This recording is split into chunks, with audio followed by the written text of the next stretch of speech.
अस्सलाम वालेकुम, बिस्मिल्लाहिर्रहमानिर्रहीम। मैं हूँ लियाकत हुसैन और आप अपना यूट्यूब चैनल देख रहे हैं।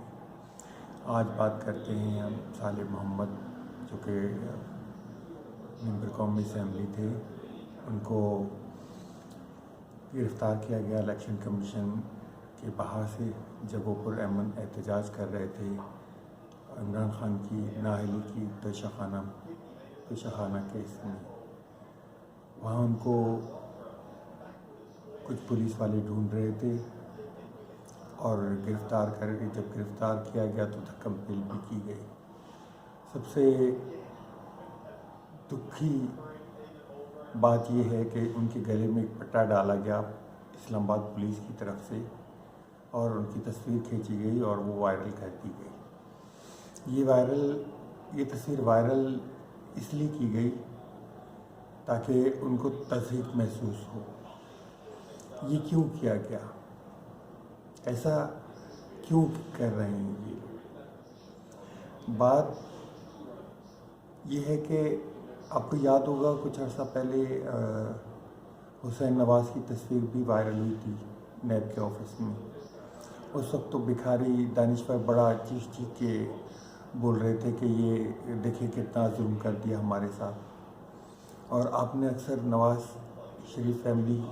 शहबाज शरीफ फैमिली को देखा होगा कोर्टों में गिरफ़्तार होते हुए, और बड़े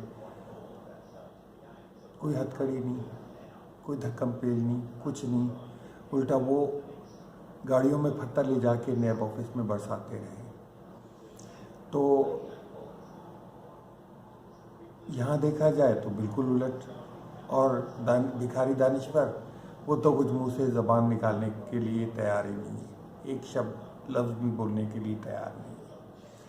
दूसरी तरफ जब कल प्रेस कॉन्फ्रेंस हुई इमरान खान की बनीगाला में, तो उन्होंने अपना लॉन्ग मार्च के हवाले से जुमेरात या जुमे तक ऐलान करने का भी बोल दिया है। और दूसरी जगह उन्होंने बोला कि ये लॉन्ग मार्च इंतहाई पुरअमन होगा और कोशिश की जाएगी कि 20 से 25 लाख लोगों को निकाला जाएगा। अब चलते हैं हम लोग अपने FATF के फ़ैसले की तरफ।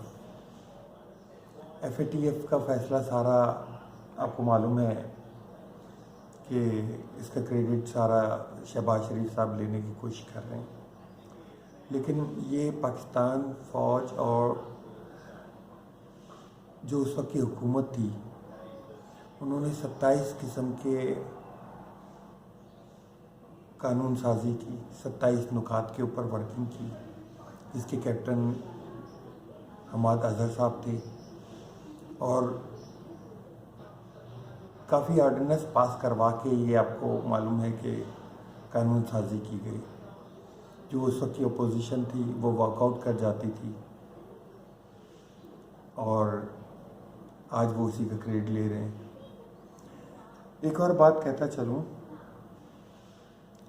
कि इमरान खान ने कल एक ज़िक्र किया कि वो उस हवाले से किया कि एजाज़ुल हक ने एक बयान दिया कि जी मलिक अहमद अपनी गाड़ी की डिग्गी में शहबाज शरीफ को छुपा के कुछ बाहर लोगों से मुलाकातें करने के लिए ले जाते थे, और शायद वो कमर का दर्द भी उनका इसी वजह से हुआ था, जिसमें अक्सर वो नैब की अदालत में नहीं जाते थे और ये बार बार कहते थे कि जी मुझे कमर का दर्द हो गया है। तो इमरान खान का कहना ये था कि जो बंदा गाड़ी की डिग्गी में बैठ के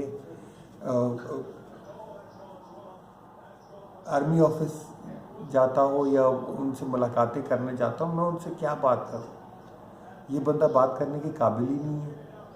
दूसरा, बैकडोर जो मुलाकातें हो रही हैं या बैकडोर जो मुज़ाकरात हो रहे हैं, उनके हवाले से इमरान खान का कहना था कि मुलाकातें ज़रूर हो रही हैं, लेकिन मुझे इनमें से निकलता हुआ कुछ नज़र नहीं आ रहा, क्योंकि उनका सिर्फ एक ही मुतालबा है, अवाम को जल्द इलेक्शन की तरफ ले जाया जाए, अवाम को एक साफ और शफाफ इलेक्शन दिया जाए जिसमें एक हकीकी अवामी नुमाइंदगी उभर के सामने आए और एक